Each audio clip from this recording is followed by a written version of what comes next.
Hello students. तो हम लोग नरेशन टॉपिक पढ़ रहे थे, डायरेक्ट और इनडायरेक्ट स्पीच, जिसमें जनरल रूल हम लोग डिस्कस किए हैं प्रीवियस जो भी डाउनलोड हुआ है वीडियोज। अब जो है कि आज हम लोग एक खास देखेंगे सेंटेंस स्पेशल रूल जो पढ़ रहे थे, जिसमें कि आपका असर्टिव हो गया था, इंट्रोगेटिव हो गया था, और आज हम लोग देखेंगे इंपरेटिव सेंटेंस कि इंपरेटिव सेंटेंस है क्या और उसको डायरेक्ट से इनडायरेक्ट में किस तरह से चेंज किया जाता है। तो चलिए आप लोग रेडी हैं? एक एक लाइक से जुड़ते जाइए ताकि हम देखें कि कितने हम लोग पढ़ रहे हैं। फटाफट फटाफट जुड़ते जाइए, एक एक लाइक के साथ जुड़िए और शेयर कीजिए अपने मित्रों को। चलिए तो हम लोग स्टार्ट करते हैं।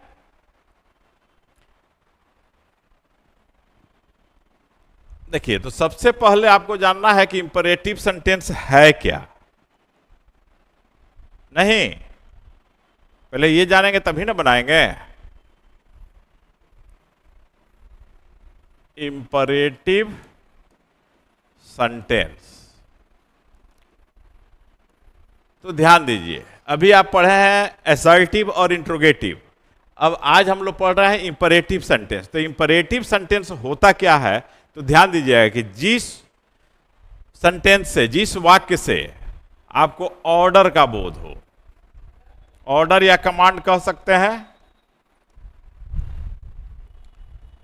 इसके अलावा रिक्वेस्ट का बोध हो यानी निवेदन,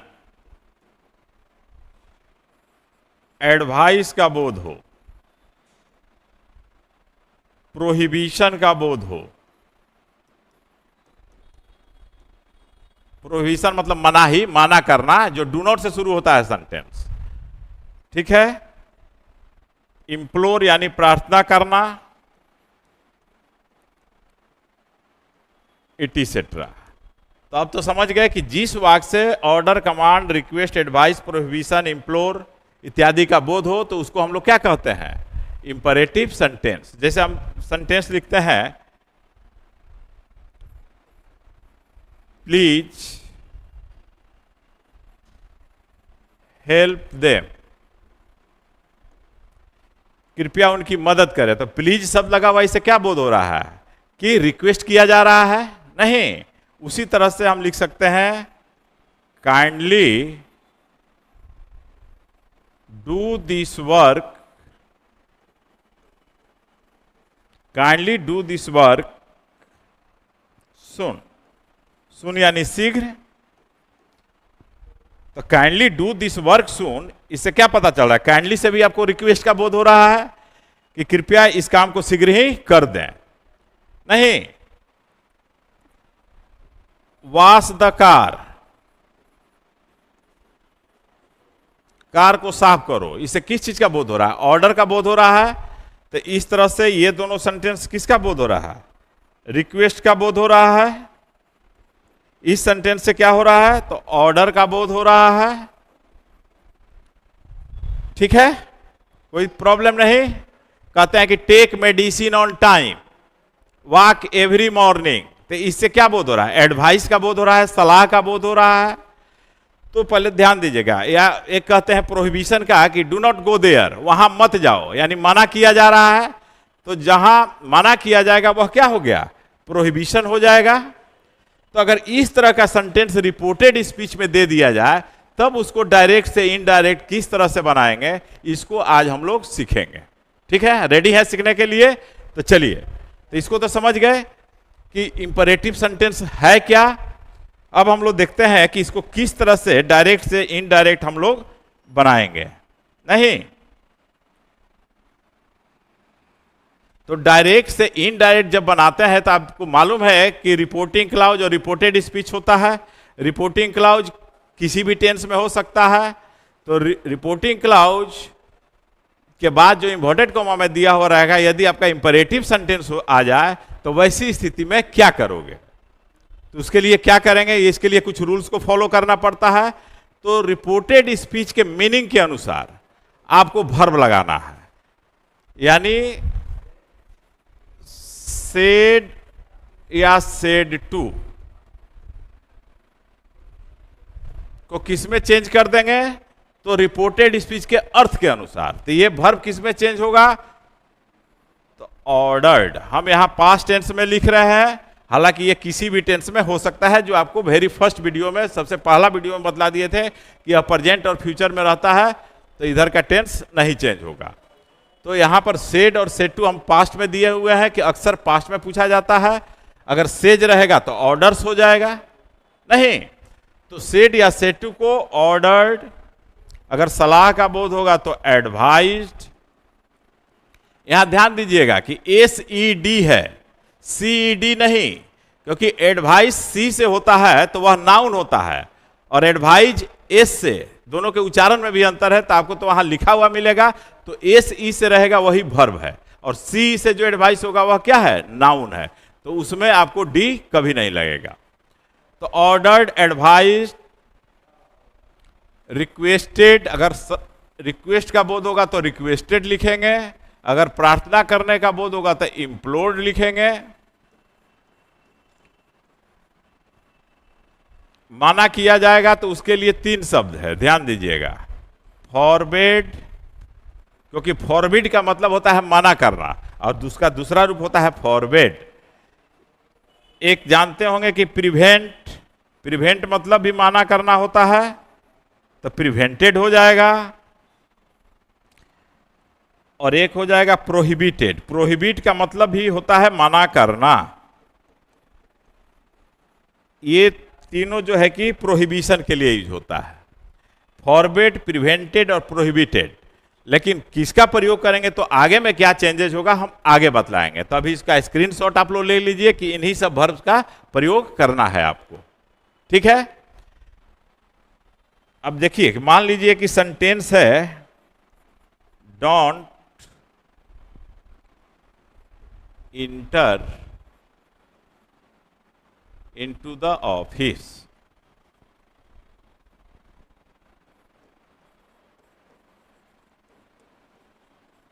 इनटू द ऑफिस, मान लीजिए कि यही सेंटेंस आपका दिया हुआ है और यही रहेगा आपको डबल इन्वर्टेड कॉमा में। तो don't inter into the office जो सेंटेंस हुआ उसको 4 तरीके से बनाया जा सकता है। वो चारों तरीका हम समझाएंगे, उसमें से कोई एक तरीका से आपके एग्जामिनेशन में ऑप्शन से रहेगा, तो चारों को जानना जरूरी है। और बाकी सब भी हम लोग डिस्कस करेंगे। तो ये समझ लीजिए कि ये जो फॉरबिड लिखा हुआ है, प्रिवेंटेड लिखा हुआ है, प्रोहिबिटेड लिखा हुआ है, एडवाइज्ड का भी प्रयोग इस सेंटेंस में होता है। तो एडवाइज्ड का प्रयोग करते हैं तो क्या करते हैं, और इसका प्रयोग करते हैं तो क्या चेंजेस करते हैं, ये हम लोग आगे डिस्कस करेंगे। तो सेंटेंस किस तरह का रहेगा, डू नॉट से शुरू होगा। एक चीज और आप लोगों को बतला देते हैं, एक्चुअली यह होता है simple present tense. Go there मतलब वहां जाओ, तो तुम वहां जाओ। कम हियर आप यहां आइए या तुम यहां आओ। तो इसमें क्या है, यू छिपा हुआ है नहीं, तो ये एक्चुअली होता है सिंपल प्रेजेंट टेंस में, और यू छिपा हुआ रहता है। तो सिंपल प्रेजेंट के ही रूल से इसको बनाया जाता है। तो इसका स्ट्रक्चर हो जाता है कि डायरेक्ट वर्ब से शुरू होता है, यानी V1 प्लस अदर वर्ड्स। क्या स्ट्रक्चर होगा, V1 प्लस अदर वर्ड्स। और निगेटिव कमांड होगा तो don't plus V1 plus other words. ध्यान दीजिएगा कि ये कैसे सिंपल प्रेजेंट में है, क्योंकि इंपरेटिव सेंटेंस में क्या रहता है, यू छिपा हुआ रहता है, तुम या आप छुपा हुआ रहता है। तो अगर हम इसमें यू लगा दें, यहां भी यू लगा दें, तो कौन सा टेंस हो गया, सिंपल प्रेजेंट टेंस हुआ कि नहीं। कि सिंपल प्रेजेंट में यू के साथ क्या करते हैं, डू नॉट का प्रयोग करते हैं। निगेटिव सेंटेंस होता है तो, और यू असर्टिव होता है तो, अफर्मेटिव होगा तो यू के साथ V1 लगाते हैं। तो यही समझ लीजिए कि यह क्या है, सिंपल प्रेजेंट टेंस का ही स्ट्रक्चर फॉलो करता है। इसमें यू छिपा हुआ रहता है तो यू को छिपा लिया गया, अब V1 प्लस अदर वर्ड्स लिख करके डायरेक्ट सेंटेंस बना दिए, ठीक है। अब चलिए हम लोग चलते हैं रूल्स की ओर। तो रूल्स तो आपका एक बतलाए थे कि रिपोर्टिंग वर्ब को चेंज कर दिया जाता है, और कॉमा इन्वर्टेड कॉमा हट जाएगा, क्योंकि सारे इनडायरेक्ट में कॉमा और इन्वर्टेड कॉमा को हटा दिया जाता है। तो रिपोर्टेड स्पीच के पहले टू या नॉट टू का प्रयोग करते हैं, ये ध्यान रखिएगा। टू या नॉट टू, जब निगेटिव होगा तो नॉट टू का प्रयोग करेंगे, और नॉट टू का प्रयोग करेंगे तो क्या करेंगे, और दूसरे वर्ब लगाएंगे तो क्या करेंगे, ये हम आगे डिस्कस करेंगे। तो यहाँ टू लग जाता है, क्योंकि यह डायरेक्ट वर्ब से ही शुरू होता है, तो यहाँ टू प्लस V1 हो गया। और अदर वर्ड्स को हम लोग उसी तरह से चेंज करेंगे। अदर वर्ड्स कहने का मतलब इसमें प्रोनाउंस मिल सकता है, एडवर्ब्स मिल सकता है, या अदर पार्ट्स ऑफ स्पीच मिल सकता है। तो जो जनरल रूल में आप पढ़े हुए हैं उसी को फॉलो यहां भी करना है, ठीक है। अब चले हम लोग सेंटेंस की ओर। इसको समझे कि नहीं समझे? अच्छा चलो आगे एक बार फिर बतलाएंगे। तो देखिए, अब एक सेंटेंस देते हैं, the doctor said to the patient,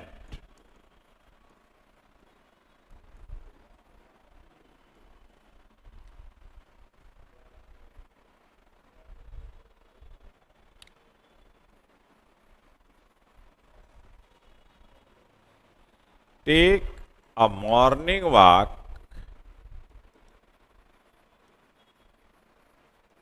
every day। मान लीजिए कि यही दे दिए, या टेक मेडिसिन ऑन टाइम। तो यहां किस चीज का बोध है? डॉक्टर ने पेशेंट से कहा, क्या कहा कि take a morning walk every day, या हैव, टेक के जगह हम लोग हैव भी का भी प्रयोग कर सकते थे, ध्यान रखिएगा, ठीक है। डॉक्टर क्या सलाह दिया कि प्रतिदिन मॉर्निंग वॉक कीजिए, तब सेहत ठीक रहेगी। नहीं, तो अब यहां पर किस चीज का बोध हो रहा है? ऑर्डर का बोध हो रहा है। डॉक्टर ऑर्डर दे रहा है, रिक्वेस्ट कर रहा है? नहीं, सलाह दे रहा है। तो सलाह दे रहा है तो इस वर्ब को क्या करेंगे? सेड टू को किस में बदलेंगे? एडवाइज्ड में। ध्यान दीजिएगा, यहां SED होगा, क्योंकि आपके ऑप्शन में सबसे ऊपर CED लिखा हुआ रहता है। तो C से नाउन होता है, इसलिए वह वर्ब है ही नहीं, इसलिए यहां पर वर्ब का प्रयोग SED वाला होगा।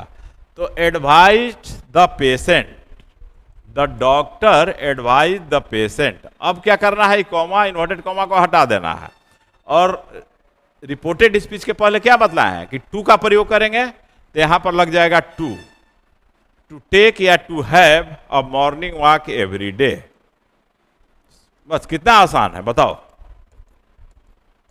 मेन क्या समझना है? मेन यह समझना है कि यहां पर कौन सा वर्ब का हम लोग प्रयोग कर रहे हैं। किसी में ऑर्डर, ऑप्शन में आपको ऑर्डर्ड भी मिलेगा, रिक्वेस्टेड भी मिलेगा, प्रोहिबिटेड भी मिलेगा, फॉरबिड भी मिलेगा, कुछ भी मिल सकता है, तो इस पर ध्यान देना है। एक और सेंटेंस देखते हैं। She said to her brother,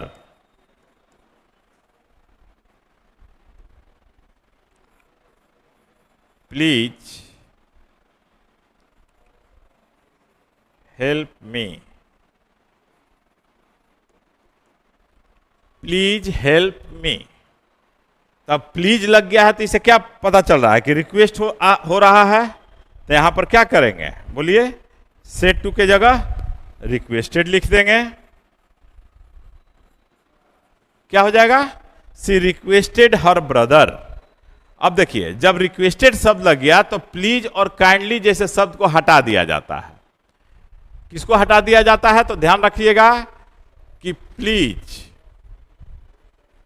या काइंडली, इन शब्दों को क्या कर दिया जाएगा? डिलीटेड, इसको हटा दिया जाएगा। क्या कर दिया जाएगा? इसको हटा दिया जाएगा, क्योंकि इसी से पता चल रहा है कि यहां रिक्वेस्ट का बोध हो रहा है। तो हो गया requested her brother to help. अब यहां मी है, तो मी तो प्रोनाउन तो चेंज होगा। तो मी किसके लिए आया है? फर्स्ट पर्सन किसके अनुसार बदलेगा? सब्जेक्ट के अनुसार। और ऑब्जेक्टिव केस है, तो सी का ऑब्जेक्टिव केस क्या होगा? हर।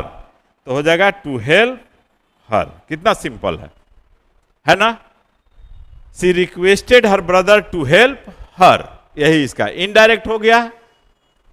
तो यही चीज ध्यान देना है कि वर्ब में किसका अर्थ निकल रहा है, रिक्वेस्ट का, एडवाइस का, ऑर्डर का, प्रोहिबिशन का। सबसे पहले तो यह ध्यान देना है, और उसके बाद अगर प्लीज और काइंडली अगर शब्द लगे हुए हैं तो उसको हटा देना है, उसको लिखना नहीं है। आपके दूसरे जो ऑप्शन मिलेगा 4, उसमें कहीं ना कहीं प्लीज भी लिखा हुआ आपको मिलेगा।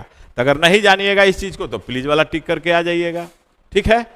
तो इसको अच्छा से समझिए। अब देखते हैं एक और सेंटेंस हम लोग लेते हैं।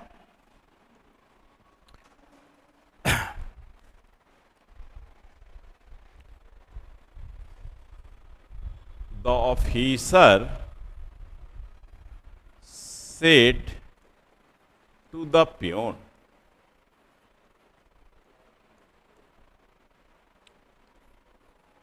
bring 2 glasses of water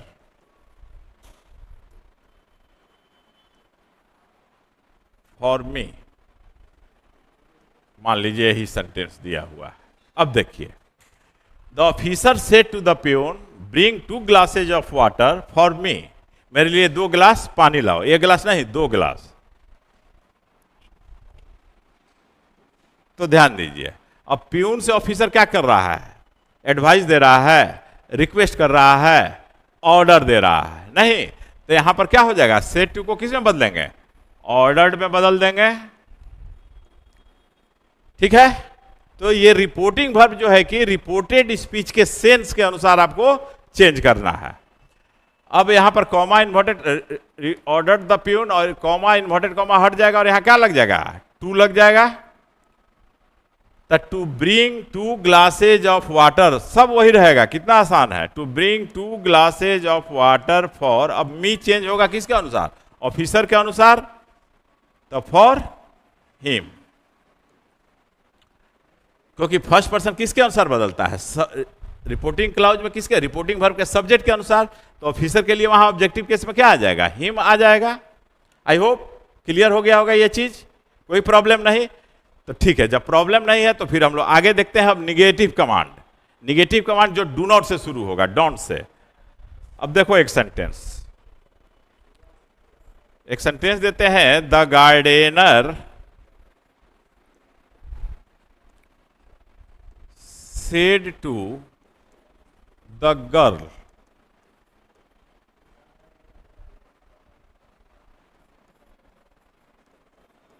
don't pluck flowers of this garden। Of this garden लिखो या ऑफ माई गार्डन, कुछ भी रह सकता है।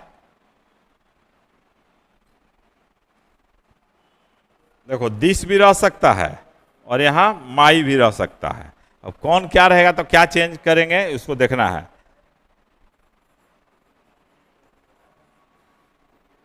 मान लीजिए कि यही सेंटेंस है।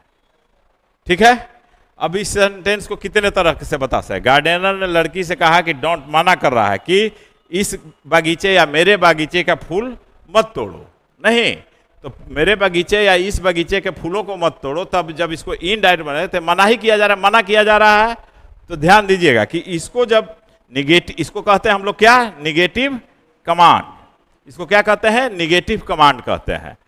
तो ध्यान देना है कि यहां सेड टू को किस तरह से बदलेंगे। तो आप लोगों को पहले बतलाए थे कि निगेटिव कमांड वाला आएगा तो 2-3 तरीके से बनाया जा सकता है। सारे तरीकों को बढ़िया से समझिए, क्योंकि आपके ऑप्शन में कोई भी एक तरीका से रहेगा। ठीक है। तो देखिए, सेड टू को तो सबसे पहले हम लोग यहां एडवाइस में बदल सकते हैं। पहला क्या हो गया कि यहां सेड टू को क्या कर देंगे? एडवाइस में बदल दिए। और जब वहां पर आप लोग को नॉट टू लिखे थे ना, नॉट टू या टू, तो जब सलाह देगा तो मना करेगा, एडवाइज द गर्ल। अब यहां हो जाएगा नॉट टू और ये डू नॉट हट जाएगा। डू नॉट के जगह क्या लगा देंगे? Not to. कब? जब यहां एडवाइज लिखेंगे तब। तो not to pluck flowers of, अब दिस रहेगा तो दैट में बदल देंगे, अगर माई रहेगा तो हीज में बदल देंगे। क्योंकि किसके अनुसार होगा? गार्डनर के अनुसार होगा। अगर माई रहेगा तो यहां पर हीज हो जाएगा।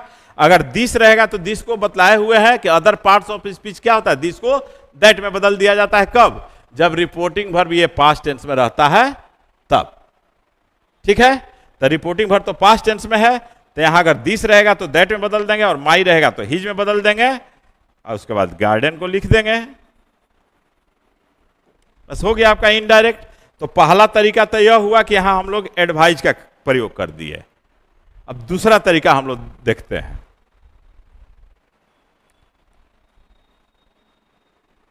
एक छोटा सा सेंटेंस आप लोगों को दे करके हम दे रहे हैं, ठीक है, ताकि आप समझ जाइए। एक सेंटेंस हम लिख ही देते हैं, सिंपल सेंटेंस लिखिए, he said to her,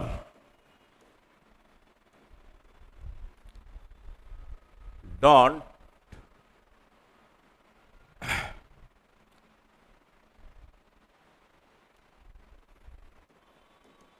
bring this bag here। इस बैग को यहां मत लाओ। उसने उससे कहा कि इस बैग को यहां मत लेकर के आओ, मतलब मत ले आओ। तो माना किया जा रहा है। हम डू नॉट समझाने जा रहे हैं कि डू नॉट का चेंजेज किस तरह से हम लोग करते हैं, क्योंकि वहां सेंटेंस दूसरे पेज पर था। अब आप देखिए, तो पहला जो तरीका था आपका क्या था कि सेड टू को एडवाइज में बदल देंगे, जो पहले बताए। यहां पर क्या हो जाएगा, डू नॉट हट के यहां पर क्या हो जाएगा, नॉट टू आ जाएगा। टू ब्रिंग दिस को बदलेंगे किस में, दैट में, बैग, और हियर को किस में बदलेंगे, देयर में। क्योंकि बता चुके हैं पहले कि निकटता सूचक शब्द दूरी सूचक शब्द में बदल जाता है। तो अगर नहीं जानते हैं तो प्रीवियस जो है कि लेक्चर को देख लीजिएगा, उसमें अदर पार्ट्स ऑफ स्पीच किस तरह से चेंज किया जाता है वो बतलाया हुआ है, ठीक है। तो दिस को दैट में और हियर को देयर में। अब देखिए दूसरा तरीका इसका क्या होता है, अब ये समझिए। अगर मान लीजिए दूसरा तरीका इसका यह होगा कि अगर हम यहां सेड टू को किस में बदल दें, फॉरवर्ड में बदल दें, ठीक है। फॉरवर्ड का मतलब होता है मना करना। तो उसने उसे मना किया, और जब मना कर दिया तो फिर यहां पर नॉट नहीं लगेगा, यही ध्यान देना है। जब मना कर दिया तो फिर यहां नॉट नहीं आएगा, यहां सिंपली टू आ जाएगा, फॉरवर्ड टू, बाकी सब यही आ जाएगा, ठीक है। बाकी सब सेम उतर जाएगा, लेकिन यहां पर नॉट टू के जगह ध्यान दीजिएगा कि ये नॉट टू के जगह पर क्या आ जाएगा, टू आएगा, क्योंकि यहां एडवाइज का प्रयोग हुआ है और यहां पर फॉरवर्ड का प्रयोग हुआ है। क्योंकि फॉरवर्ड का मतलब ही होता है मना करना, इसलिए यहां नॉट का प्रयोग नहीं होगा। सिंपली टू इंफिनिटिव पार्टिकल लगा करके बाकी सब हम लोग इसी तरह से लिख देंगे। अब देखिए तीसरा तरीका। तीसरा तरीका क्या है कि अब ना हम एडवाइज लिखेंगे ना फॉरवर्ड लिखेंगे। हम मान लीजिए प्रोहिबिटेड लगा दिए, प्रोहिबिटेड, ठीक है, या प्रिवेंटेड। चौथा में यही आएगा, हम लिख दे रहे हैं यहां पर प्रिवेंटेड, क्योंकि दोनों के लिए एक ही रूल है। तो प्रोहिबिटेड लगाइए या प्रिवेंटेड लगाइए, इसका भी मतलब होता है मना करना। लेकिन आपको ध्यान कहां देना है, जब प्रोहिबिटेड या प्रिवेंटेड लगाइएगा तो यहां पर आ जाएगा फ्रॉम, क्योंकि प्रोहिबिट और प्रिवेंट के साथ फ्रॉम प्रीपोजिशन का प्रयोग किया जाता है। ये आपके preposition fill in the blanks में, क्लोज पैसेज में भी ध्यान दीजिएगा कि अगर ये शब्द आ गया तो आगे में प्रीपोजिशन कौन आएगा, फ्रॉम आएगा, और फॉरवर्ड आएगा तो क्या आएगा, टू आएगा। तो वहां भी ये काम करेगा, या फ्रेज इंप्रूवमेंट में भी ये काम करेगा, इस पर ध्यान रखिएगा। तो प्रोहिबिटेड या प्रिवेंटेड फ्रॉम। अब आपको यह जानना चाहिए कि अगर टू लिखा जाता है तो उसके साथ भी वन आता है, लेकिन टू छोड़ करके बाकी कोई भी प्रीपोजिशन लिख देते हैं, ऑन, फ्रॉम, बाई, विथ, और उसके बाद आपको वर्ब रखना हो तो वह जीरंड फॉर्म में आता है। किस फॉर्म में आता है, जीरंड फॉर्म। जीरंड फॉर्म मतलब वर्ब का चौथा रूप। तो यहां पर जो ब्रिंग था ये ब्रिंगिंग में बदल जाएगा, यही ध्यान देना है। Bringing that bag there. तो ध्यान देना है कि टू के साथ क्या आता है, ध्यान रखिएगा। इसमें अगर टू लिखा हुआ रहेगा तो इसके साथ भी वन आएगा, लेकिन अदर देन टू रहेगा, जैसे फ्रॉम हो गया, बाई हो गया, या कुछ भी आए टू छोड़ करके, तो यहां पर हम लोग V4 का प्रयोग करेंगे, एकाध कुछ एक्सेप्शन को छोड़ करके। वो एक्सेप्शन हम आपको जब इन्फिनिटिव जीरंड पढ़ाएंगे उसमें बतलाएंगे। यहां आप केवल इतना ही समझिए कि अगर फिल इन द ब्लैंक्स है तो प्रोहिबिटेड है तो फ्रॉम हो जाएगा, प्रिवेंटेड है तो फ्रॉम आएगा उसके साथ, फॉरवर्ड है तो टू आएगा। अगर अब आगे में वर्ब देखना है कि यह आईएनजी फॉर्म लिए हुए है कि नहीं। अगर यहां ब्रिंग लिख देंगे तो वो भी गलत हो जाएगा। तो ये सारे चीजों पर ध्यान देना है। तो ये चार तरीका हो गया, ये तीसरा हो गया, और इसी को मान लीजिए आप चौथा, ठीक है। तो जहां निगेटिव कमांड होता है, जहां डू नॉट का प्रयोग होगा, उसको रिपोर्टेड स्पीच को जब चेंज करेंगे, डायरेक्ट से इनडायरेक्ट में ले जाएंगे, तो किन किन चीजों पर ध्यान देना है कि अगर एडवाइज लिख रहे हैं तो यहां नॉट टू लग जाएगा, अगर फॉरवर्ड लिख रहे हैं तो 2 + V1 हो जाएगा, ये चीज हो जाएगा। अगर प्रोहिबिटेड लिखा हुआ है या प्रिवेंटेड लिखा हुआ है तो इसके साथ क्या आ जाएगा, फ्रॉम, और जब फ्रॉम आएगा तो वर्ब का चौथा फॉर्म आएगा, यानी वर्ब प्लस ing आएगा। आई होप ये क्लियर हो गया होगा। अब तो ध्यान रखिएगा कि ये जो 4 लिखा हुआ है, ये चारों में से किसी एक तरीके से करेक्ट आपके ऑप्शन में मिलेगा। वह कौन सा तरीका होगा यह कहा नहीं जा सकता है, इसलिए सारे को जानिए। ध्यान देना है इस वर्ब पर और यहां प्रीपोजिशन पर, ठीक है।